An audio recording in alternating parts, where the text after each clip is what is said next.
పరిస్థితులను గురించి, నీ స్థితిగతులను గురించి, నువ్వు ఎదుర్కొంటున్న సమస్యలను గురించి, శోధనలను గురించి సహజంగా అందరూ చూసే దృష్టితో నువ్వు చూడటానికి వీల్లేదు.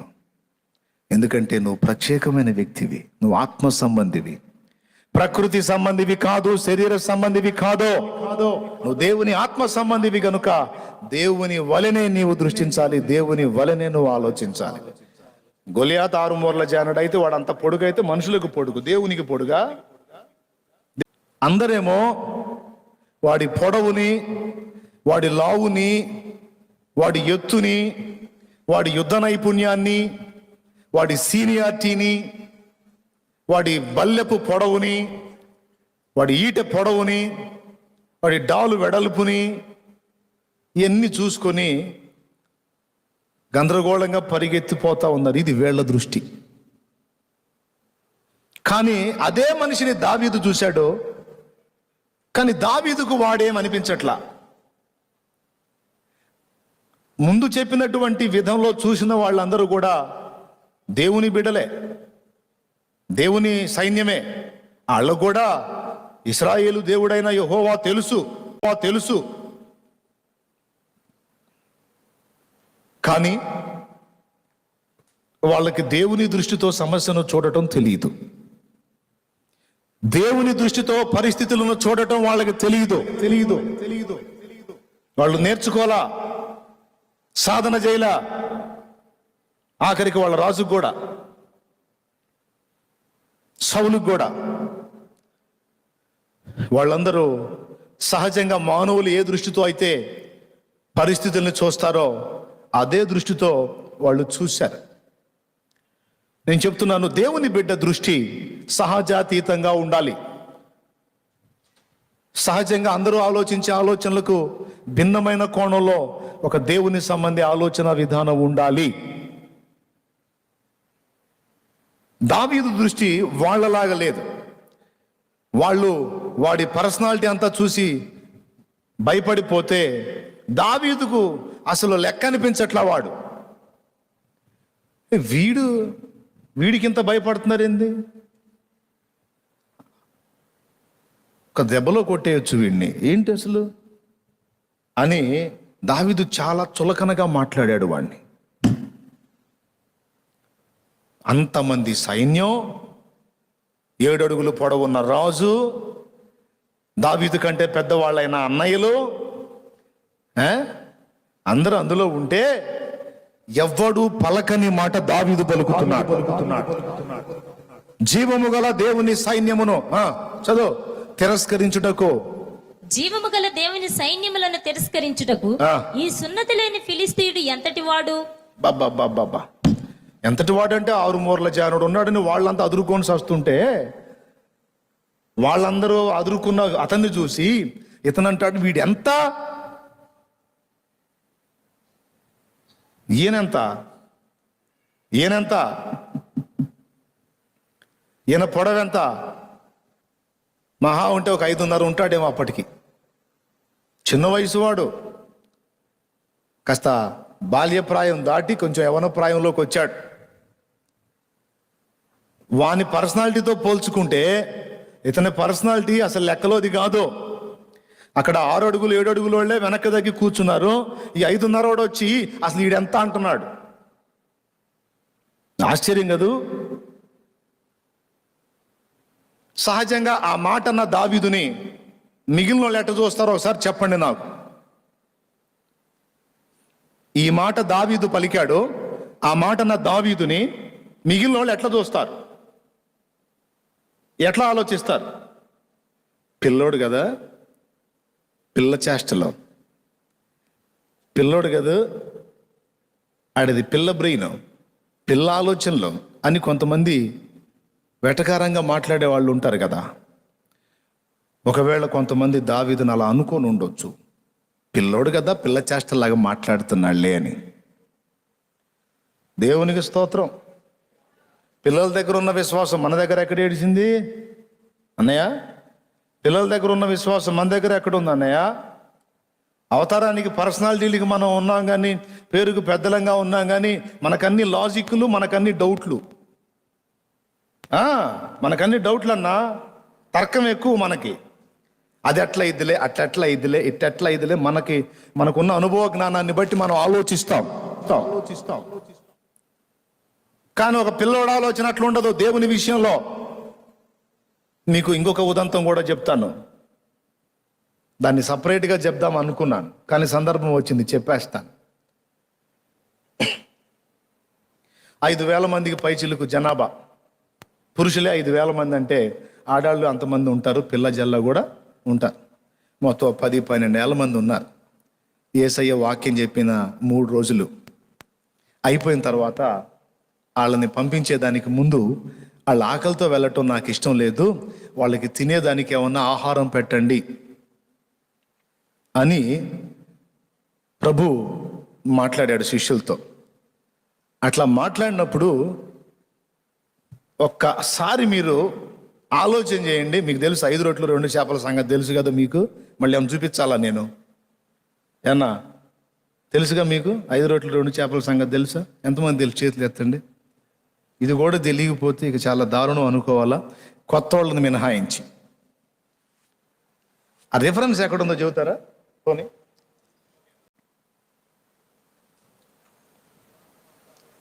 అదే యోహాను సువార్తలో ఉంది.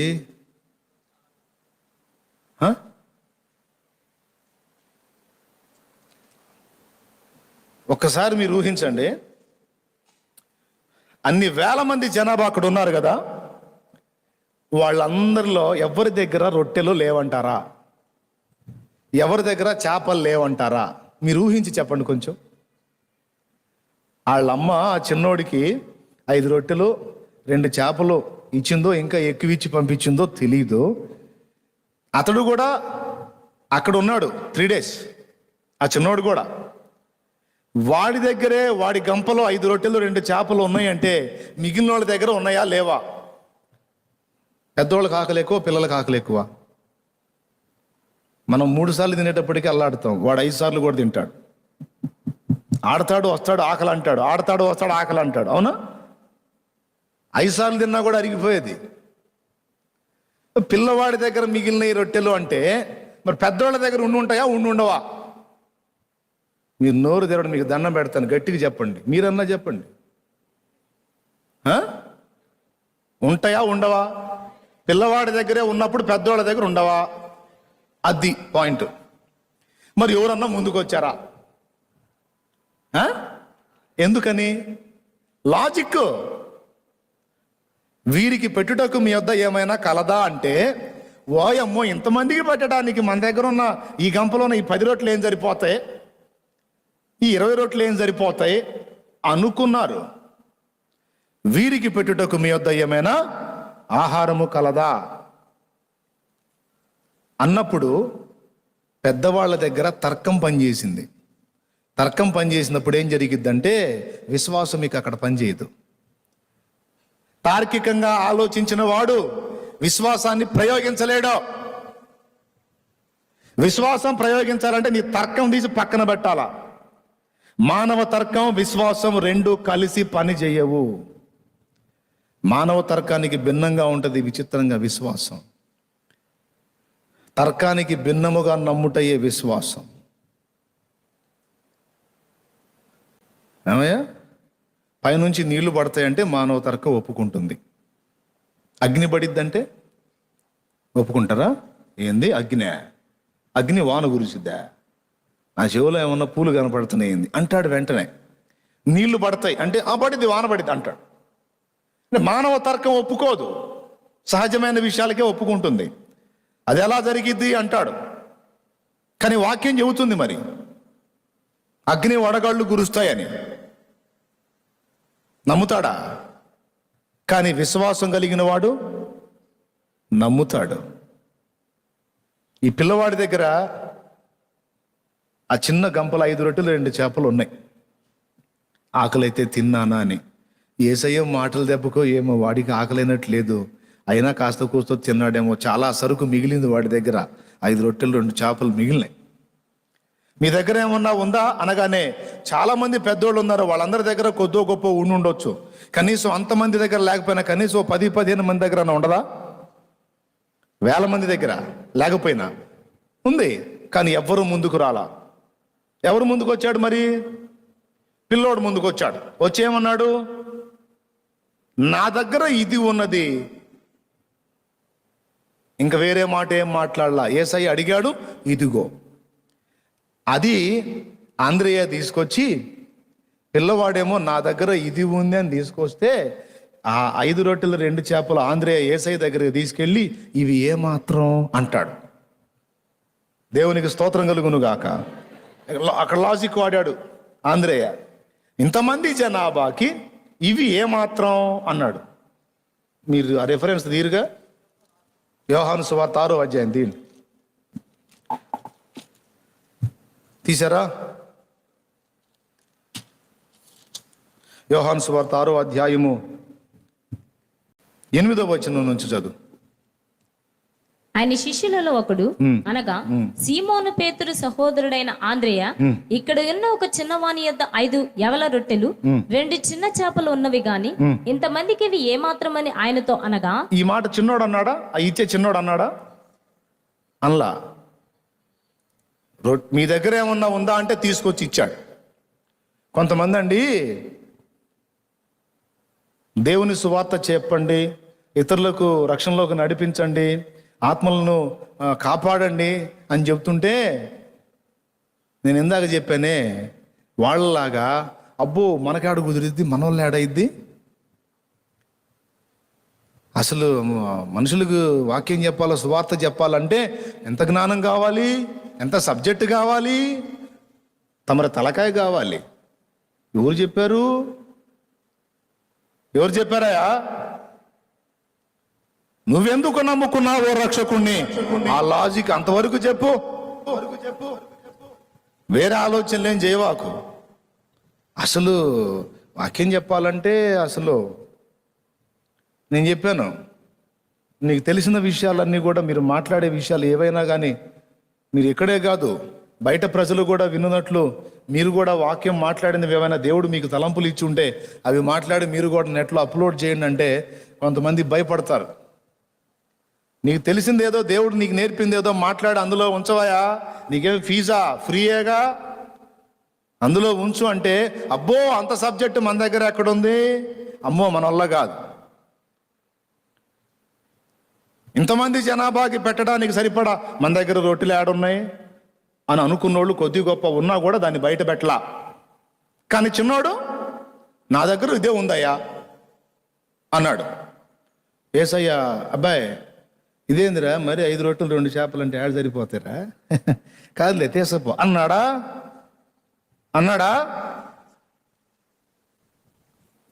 సబ్బాష్. అందరూ కాస్తో కూస్తో కలిగి ఉన్న, ఎవడో ముందుకు రాలేదురా, నువ్వు వచ్చావు, నీ దగ్గర ఉన్నది అదే చాలు. ఆ చిన్నవాడు ఇచ్చినవి మాత్రమే తీసుకున్నాడా? అబ్బాయి చిన్నోడు కాసిన ఇచ్చాడయ్యా, ఇంకెవరి దగ్గర ఏమైనా ఉన్నాయా అయ్యా, అన్ని పోగు చే అన్నాడా? ఏమల్లా. హలో, చాలా సీరియస్గా వినండి, జాగ్రత్తగా వినండి, మైండ్కి ఎక్కించుకోండి. కొంతమందికి కాస్తో కూస్తో దేవుడు కృపనిచ్చి ఉంటాడు. దరిద్రం ఏందో చెప్పనా? దాన్ని బయట పెట్టరో, దాన్ని వాడరో, దేవుని కొరకు వినియోగించరో. అదేంటంటే వీళ్ళ తర్కం, తలకాయ నిండా తర్కమే. ఈ తర్కాన్ని ఉపయోగించి మనకి అడుగు కుదిరిద్దులే, అసలు మనకు అది అది అది దాని లెక్క వేరులే, అది వాళ్ళు, అది సేవకులు, అది సేవకుడా నువ్వేం చేయవా? దానికి చాలా సరుకు కావాలా, చాలా జ్ఞానం కావాలా? నీ దగ్గర ఉన్నది తీసుకొచ్చి ఆడబెట్టవా ఆయన ముందు. నా దగ్గర ఉన్నది ఇదే ప్రభువా అని ఉంచు.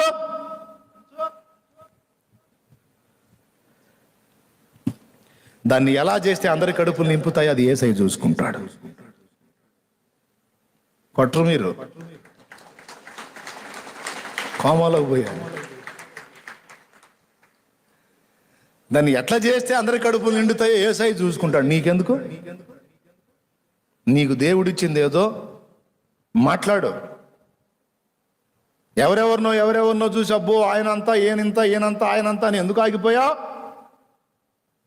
సేవ చేసేవాడికి కూడా చెప్తున్నా, నీకు దేవుడు వాక్య జ్ఞానం ఇచ్చి మాట్లాడే సామర్థ్యం ఇస్తే నువ్వు మాట్లాడిన 4 మాటలు ఎవరన్నా ఒకడు చూసి ఒక ఆత్మహత్య నుంచి తప్పించుకుంటాడేమో. భక్తి జీవితంలో నీ నుండి వచ్చిన 4 మాటలు అనుకోకుండా వాని చెవిని బట్టి ఆ మాటలను బట్టి మారు మనసు పొందుతాడేమో. అదంతా పెద్ద వాళ్ళు చేసే పనిలే, మన వల్ల కాదని ఎందుకు నిన్ను నువ్వే దిగజార్చుకున్నావు పిచ్చి తర్కం ఉపయోగించి? అందరికీ చెప్తున్నా, చిన్న పిల్లలు వాళ్ళ సైకాలజీ వేరు. వాళ్ళ విశ్వాస ప్రయోగం అంటే వాళ్ళ దగ్గరే చూడాల, అట్లా ప్రయోగిస్తారు. నీ దగ్గర ఏమైనా ఉందా అంటే ఏ లాజిక్ ఆలోచించలా, మెల్లగా తీసుకొచ్చి యేసయ్య అడిగాడు కదా, మా అమ్మ తినమని ఇవి ఇచ్చింది, నా దగ్గర ఇవి ఉన్నాయి అని తీసుకెళ్ళి ఆంధ్రయ్యకి ఇస్తే, ఆంధ్రయ్య తీసుకెళ్ళి యేసయ్య దగ్గర అంటాడు, ఇంతమందికి ఇవి ఏమాత్రం, నాకు తెలిసి యేసయ్య చూసి ఉంటాడు ఆంధ్రయ్యకి వెళ్ళి, ఏం మనిషి ఆంధ్రయ్య నువ్వు అని. ఆ పసివాడికి ఉన్న నమ్మకం నీకు లేకపోయే, ఏమాత్రం అంటే అవి తీసుకెళ్ళి పంచుదాం అనుకునే, నేను ఏమన్నా ఉందా అని అడిగింది. నో, నేను ఆశీర్వదిస్తా. వాడి దగ్గర నుండి వచ్చినప్పుడు అవి 5 రొట్టెలు 2 చేపలే, కానీ అవి నా ముందుకు తీసుకొచ్చినప్పుడు, అవి నా ఎదుట పెట్టినప్పుడు, అనేక మంది ఆకలి తీర్చమని నా దగ్గర ఉన్నది ఇదే అని తీసుకొచ్చి వాడు నా చేతికి అప్పచెప్పినప్పుడు అందరి కడుపులో నింపడానికి తగిన ఆశీర్వాదం నేను దానికి ఇస్తా అని వాటినే తీసుకొని విరిచి ఇచ్చాడా, లేకపోతే ఇంకేడ నుంచి తెప్పించాడా? వాటినే ఆశీర్వదించి విరిచి ఇవ్వటం మొదలు పెడితే విరుస్తూ ఉంటే వస్తున్నాయి. మళ్ళీ వేరేది కాదండోయ్, అయ్యే రొట్టెలు అయ్యే చేపలు. పాయింట్ మిస్ అవ్వద్దు. ఏనా కరెక్టేనా? బాగా వాడుతున్నారా తర్కం? దెబ్బలో కొట్టండి అన్న తర్కం. మానవ తర్కం విశ్వాసం కలిసి ప్రయాణం చేయలేవు. తార్కికంగా ఆలోచించాలంటే అసలు దేవుడు ఉన్నాడా అంటే కూడా తర్కం ఒప్పుకోదుగా. ఉంటే చూపించు. వాడు మొండి తర్కాలు 2 రకాలు ఉందిలే, కుతర్కం, వితర్కం, మంచి తర్కం కూడా ఉంది. మంచి తర్కం బైబిల్లో కూడా ఉంటుంది. బ్లంట్గా పోవాలంటే అసలు తర్కాన్ని పక్కన పెట్టడమే కాస్త. కొన్నిసార్లు న్యాయమైన ప్రశ్నలు కొన్ని అడుగుతారు, వాటికి తార్కికంగా జవాబు చెప్పొచ్చు. కానీ విశ్వాసాన్ని, దేవుని యందలి విశ్వాసాన్ని ప్రయోగించేటప్పుడు తర్కం పనికిరాదని చెప్తున్నా. సువార్త చెప్పేటప్పుడు ఏదైనా తర్కం ఉపయోగించి చెప్పు, నేను కూడా చెబుతా, తప్పులేదు. కానీ నీ విశ్వాసం ప్రయోగించేటప్పుడు దేవునికి నీకు పర్సనల్ విషయంలో మాత్రం తర్కం పక్కన పెట్టి గుడ్డిగా అనుకోవటమే ఆయన మీద. తమ్ముడు అర్థమైందా? ఎట్లా అనుకోవాలి? బ్లైండ్గా అనుకోవాలి ఆయన మీద. ఈ చిన్నోడు నేర్పుతున్నాడు. అంతమంది ఈ ఒక్కడు కూడా ముందుకు రాకపోతే ఏం జరిగేదో ఊహించండి. అందరి కడుపులు నిండాయా? ఈరోజు కొంతమంది దైవజనులు మంచి వాక్య పరిజ్ఞానం కలిగి, చక్కని వాక్ప్రత్యక్షత కలిగిన వాళ్ళు కుంచుకొని మన వాళ్ళు ఏడైద్దులే అని దాగినందున చాలామందికి సరైన విషయం అందట్లేదు. అందరూ గ్రహించాలి. మీకున్న సామర్థ్యాన్ని దేవుని ముందుంచి, దేవా నాకున్నదే నేను చెప్తున్నాను ప్రభా, అదే అనేక మందికి దీవెనగా మారేటట్టు చెయ్యయ్యా అని నువ్వు అనయ్యా, దేవుడు నిన్ను వాడుకుంటాడయ్యా. ప్రజలు నీకు భజన చేయకపోవచ్చయ్యా. నువ్వు వాక్యం చెప్పేటప్పుడు అందరికీ మళ్ళీ అనేక మంది నీకు లైవ్లోకి రాకపోవచ్చు, నీ ప్రసంగాలు వినకపోవచ్చు, కానీ విన్నవాళ్ళు కొద్ది మంది అయినా వాళ్ళు మేలు పొందుతారుగా. ఇతరులతో పోల్చుకొని ఘనతను ఆశించొద్దు. నీకు తెలిసినంత వరకు నువ్వు దేవుని ముందు ఉంచమ్మా. చలోమే, అంతేనా? మన వాళ్ళు ఏడైతే అని ఊరుకుంటావా? నీకు తెలిసినంత వరకు నువ్వు దేవుని పని చేయాలి. వెళ్ళిపోతుంది ముందుకి దేవుని రాజ్యం. దావీదు దృష్టి, ఈ చిన్న పిల్లవాడి దృష్టి ఇతరులకు హాస్యాస్పదమేమో కానీ అది దేవుని దృష్టి. ఏ దృష్టి? దేవుని దృష్టి.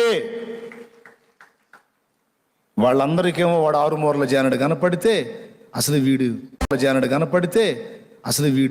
వీడు ఎంత అన్నాడు ఆయన. మారొద్దు, మన దృష్టి విధానం మారాలి. పరిస్థితులను గురించి, నీ స్థితిగతులను గురించి నువ్వు ఎదుర్కొంటున్న సమస్యలను గురించి, శోధనలను గురించి సహజంగా అందరూ చూసే దృష్టితో నువ్వు చూడటానికి వీల్లేదు. ఎందుకంటే నువ్వు ప్రత్యేకమైన వ్యక్తివి, నువ్వు ఆత్మ సంబంధివి, ప్రకృతి సంబంధివి కాదు, శరీర సంబంధివి కాదు. నువ్వు దేవుని ఆత్మ సంబంధివి గనుక దేవుని వలనే నీవు దృష్టించాలి, దేవుని వలనే నువ్వు ఆలోచించాలి. గొలియాతు 6 మూరల జానుడు అయితే వాడు అంత పొడుగైతే మనుషులకు పొడుగు, దేవునికి పొడుగా? దేవుడు ఎట్ట చూస్తాడండి? అబ్బో వీడు ఎంత పొడుగో అన్నట్టు చూస్తాడు. ఆ దేవుడు ఏడిచాడు వెధవ, అవునా? అసలు ఆయన ఎక్కడా? దేవుడు ఎక్కడా? గొలియాతు ఎక్కడా? తనను తాను చూసుకొని గొలియాతుకి వెళ్ళి చూస్తే వాడు అసలు ఎంతకు వస్తాడండి? వాడు అణువులో, ఒక పరమాణువులో 100వ భాగం వస్తాడా వాడు? పొడి సిటిలోన జలములను కొలిచిన వాడితడు, పర్వతములను త్రాసులో తూచిన వాడితడు, కుక్కిటలోన జలములను కొలిచిన వాడితడు, పర్వతములను త్రాసులో తూచిన వాడితడు, శూన్యములోన జ్యోతులను నిలిపిన వాడితడు, శూన్యములోన జ్యోతులను నిలిపిన వాడితడు, కొల పాత్రలోన భూమిని కొలిచి పోసిన వాడితడు, కొల పాత్రలోన భూమిని కొలిచి పోసిన వాడితడు, జగతి పునాదులు వేయబడక ముందే, భూమి ఆకాశము చేయబడక ముందే, ఉన్న దేవుడు ఆది సంబోధుడు,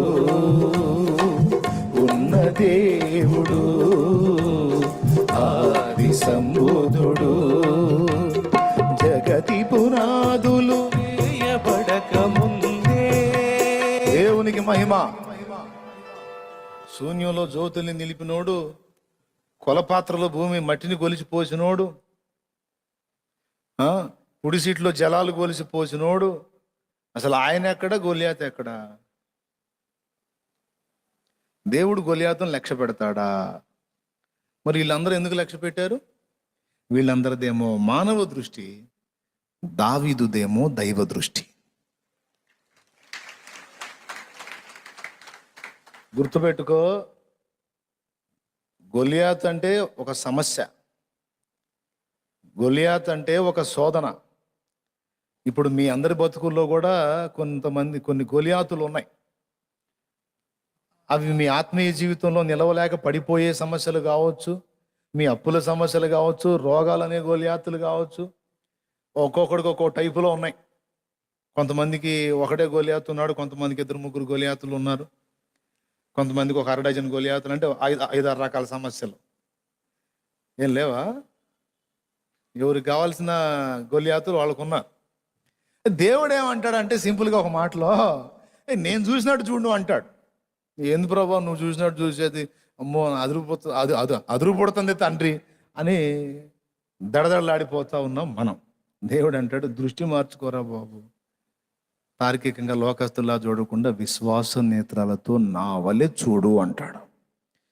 మనం నేర్చుకోవాలి, ఇది సాధన చేయాలి. ఇది దేవుని వలె చూచుట, దేవుని వలె ఆలోచించుట, దేవుని వలె మాట్లాడుట, దేవుని వలె వ్యవహరించుట.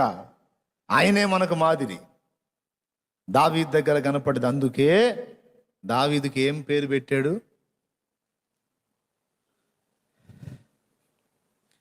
దేవుని చిత్తానుసారమైన మనస్సు గలవాడు. ఒక పరిస్థితిని చూసి దేవుడు ఎలా ఫీల్ అవుతాడో దావీదు అలానే ఫీల్ అవుతాడంట. అంటే తన వలె ఎవరు దృష్టించగలరో, తన వలె ఎవరు ఆలోచించగలరో దేవుడు కనిపెట్టాడు. అంతమంది సమూహంలో ఒక్కడంటే ఒక్కడు కూడా కనపడలా, ఒకే ఒక్కడు కనపడ్డాడు. అతడు దావీదు. తర్వాత ఇది అయిన తర్వాత ఇశ్రాయేలుకు దావీదే రాజయ్యాడు. దేవుని వలె చూడటం దేన్ని? నీ ఎదురున్న పరిస్థితుల్ని, అది ఎంతదైనా కావచ్చు, దాని మెడలు వంచి నీ చేతికి నా దేవుడు పట్టిస్తాడు. కొట్టు, దేవునికి మహిమ చెల్లించు గట్టిగా.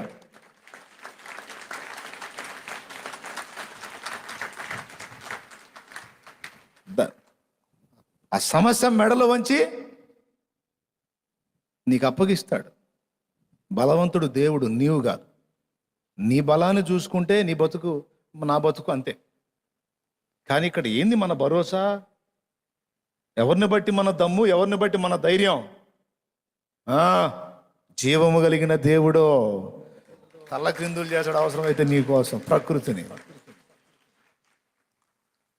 అది మన ధైర్యం, అది మన ఆధారం. చివరికి వాళ్ళ దృష్టి నెరవేరిందా, దావీదు నెరవేరిందా? మీరు చెప్పండి. దావీదుని ఏమనుకుని ఉంటారు వాళ్ళందరూ? పిల్లోడ్రా, ఏం తెలుసు? వాళ్ళ అన్నయ్య వాళ్ళు అయితే ఏమన్నారు? చదువు ఒక ముక్క ప్రార్థన చేస్తాను నేను. వాళ్ళ అన్నోళ్ళు ఏమన్నారమ్మా? అతడు వాడితో మాట్లాడినది అతని పెద్ద అన్నయ్యకు ఎలియాబునకు వినబడగా, ఎలియాబునకు దావీదు మీద కోపం వచ్చి అతనితో, నీవిక్కడికి ఎందుకు వచ్చితివి? అరణ్యములోని ఆ చిన్న గొర్రె మందను ఎవరి వశము చేసేతివి? నీ గర్వమును నీ హృదయపు చెడుతనమును నేను ఎరుగుదును. యుద్ధము చూచుటకే కదా నీవు వచ్చితివనెను. చూసారా? విశ్వాసంతో మనం మాట్లాడితే అవతలోడికి అది గర్వంలా కనపడుతుంది. అది వాడి కర్మ, మనం చేయగలిగింది ఏం లేదు. వాళ్ళు అనుకుంటారు, అసలు ఏం చూసుకోనరా వీడికి ఇంత ధైర్యం, అది ఈవిడు లెక్క చేయడం ఏంది వీడి, అసలు ఎవడెంత అయితే నాకేందంటాడు, ఏంది అసలు వీడి గర్వం ఏంది, అసలు ఈ అమ్మాయి పొగరేంది, అసలు మనతన అసలు ఎవరు లెక్క చేయదేంది, అంతా దేవుడే అంటది, అసలు నాకు ఎవరు అక్కర్లేదు అంటది, అసలు నాకు ఏది లెక్క చేయని అంటది. ఈ పెడద్రం ఏంది, ఈ మిడిమేళం ఏంది, ఈ నడమంతరం అంటారు లేదా? వీళ్ళంతా ఎలియాబులు అనమాట. దేవునికి స్తోత్రం కలుగునుగా. వీళ్ళందరూ ఎవరు? రే, నీ గర్వం పెంచురా. అసలు ఆ చిన్న గొర్రె మందని ఏం చేసావురా? నువ్వు గొర్రెలు కాచుకునేవాడు ఇక్కడికి ఎందుకు వచ్చావు? అసలు నిన్ను కాదుగా నా ముసలాయన నాల. ఎరా, మేము దద్దమ్మల ఇక్కడ కూర్చున్నావా? పెద్ద పోటుగాడు, ముష్టి 3 అడుగులు లేవు, నువ్వు పోతావరా? వాడు ఎంత పొడుగున్నాడో చూడు. ఇట్లాంటి డైలాగులు వేసి ఉంటాడు పాపం. పట్టించుకున్నాడా? మొత్తం దులిపేశాడు. కొంతమంది దులిపేయటం చేత కాదు, వచ్చి కుమిలిపోతుంటారు. నన్ను ఇట్ట అంటున్నారు అన్నయ్య, నన్ను ఇట్ట అంటున్నారు అన్నయ్య అని కుమిలి నన్ను జావ కొడుతుంటారు. నాకు చిరాకు పుట్టింది అట్ట చెబుతున్నారు. వాళ్ళు అట్లా అన్నారు, వీళ్ళు ఇట్లా అన్నారు, నన్ను ఎన్నో మాటలు అంటున్నారంటే నాకు కర్ర తీసుకొని బాధాలనిపించింది. ఎప్పుడన్నా అట్లాంటి మాటలు నా దగ్గర చెప్పొద్దు. నేను కర్ర తీసుకొని కొట్టకపోయినా, బయటికి తిట్టకపోయినా మనసులో మాత్రం అల్లాడిపోతుంటా. ఓపెన్గా చెబుతున్నాను నేను. నా దగ్గర మాత్రం చెప్పొద్దు. వాళ్ళు అట్లా అన్నారు, దులిపేసుకోవటం నేర్చుకో. నువ్వు దేవుని యందు విశ్వాసం ఉంచావు, కథం ఇంకా అంతే. దానికి వ్యతిరేకంగా 100 మంది మాట్లాడినా, 1,000,000 మంది మాట్లాడినా డోంట్ కేర్, లెక్క చేయద్దు. దులిపాడి వాళ్ళే అనాలా, దులిపేసుకోవటం నేర్చుకున్నాడు రా. మనం ఎన్ని చెప్పారో పట్టించుకోవట్లా. టంటదిరా మొత్తం. మనం ఎన్నన్నా చెప్పు, టంటుంది. ఏముంది అంటే ఏంది? దులిపేస్తుంది. మళ్ళా దేవుడే అంటుంది. కుమిలిపోయి అల్లాడిపోయాడు దావీదు. నేను గొలియాతు మీద యుద్ధం చేద్దామంటే మా అన్నయ్య ఇట్ట అన్నాడు అని ఫీల్ అయ్యాడా? ఏడిచా కదవా. వాడి పొడుగుతో నాకెందుకు, వాడి ఎత్తుతో నాకెందుకు, వాడి లావుతో నాకెందుకురా? సిగ్గు లేకుండా మాట్లాడుతున్న మళ్ళీ సైనికుడిలాగా యుద్ధం చేద్దామని వచ్చా. వాళ్ళ అన్న అన్నాడు, యుద్ధం చూచుటకే కదా నీ వచ్చితివి అంటాడు. అక్కడ ఉంది ఏదేదో పొడిచినట్టు చేశాడమ్మ. యుద్ధమేనా? యుద్ధం చూచుటకే కదా నీ వచ్చితివి. అడగాల్సింది దావీదు, ఏదన్నా ఎక్కడ చేశారు, ఎవడు చేశాడు? దేవునికి స్తోత్రం కలుగును గాక. హల్లెలూయా. ఈయన పొడిచింది లేదు, ఏం లేదు. మళ్ళీ యుద్ధము చూచుటకే కదా నీవు వచ్చితివి. నీకు గర్వము, నీకు అహంకారం. గుర్తుపెట్టుకో, దేవుని కొరకు గొప్ప విశ్వాసాన్ని ప్రదర్శించేటప్పుడు అవమానాలు ఎదురవుతాయి. నీకు దండేసి సన్మానాలు రావు, అవమానాలు ఎదురవుతాయి, తిరస్కారాలు ఎదురవుతాయి, నీకు భూషణలు రావు, దూషణలు వస్తాయి. అవన్నీ దాటుకొని వెళ్ళాల. వెళ్ళి నిన్ను ఎగతాళి చేసిన వాళ్ళందరూ ఎగతాళి చేస్తూ చేస్తూ చేస్తూ ఉంటే వాళ్ళ ఎగతాళి నువ్వు పట్టించుకుంటావా, విశ్వాసంలో స్థిరుడు అయి ఉంటావో దేవుడు కనిపెడతాడు. ఆ మాటలకు బెండ్ అయిపోయి దిగజారావనుకో, వెధవల లెక్కలో వేస్తాడు దేవుడు, వీడు వేస్ట్ క్యాండిడేట్ అని. అవి దులిపేసి నీ విశ్వాసాన్ని దేవుని పట్ల అలానే కలిగి ఉండి, నాకు దేవుడే ఉన్నాడు, ఆయన్నే చూసుకుంటాడు, నేను వీళ్ళలాగా వాళ్ళలాగా ఆలోచించను, నా దేవుడే నాకు సహాయకుడు అని విశ్వాసాన్ని, నిరీక్షణను కోల్పోకుండా అలాగునే స్థిరంగా నిలిపి ఉంచితివా, నిన్ను ఘనుల లెక్కలో ఉంచుతాడు దేవుడు, వీరుల లెక్కలో చేరుస్తాడు నిన్ను. మేము దద్దమ్మలమయ్యాడు కూర్చున్నామంటే దద్దమ్మవు కాబట్టి నువ్వు కూర్చున్నావు, నేను గాను నీలాగా. ఎందుకంటే నేను నువ్వు దద్దమ్మలం కావచ్చు, కానీ మనం నమ్మిన దేవుడు దద్దమ్మ కాదు. ఏమయ్యా, ఆయన దద్దమ్మ. నీ చేత కాకపోవచ్చు, కానీ నీ దేవునికి సాధ్యమైంది. నువ్వు ఆయన కూడా దద్దమ్మని చేసి కూర్చోబెట్టావుగా నీ పిచ్చి తెలివితో. ఏం నువ్వు అంతసేటు ప్రాణానికి తెగించి ఒక్క అడుగు ముందుకేస్తే నీ మీదకి పరిశుద్ధాత్మను పంపించి నీకు జయం ఎవడో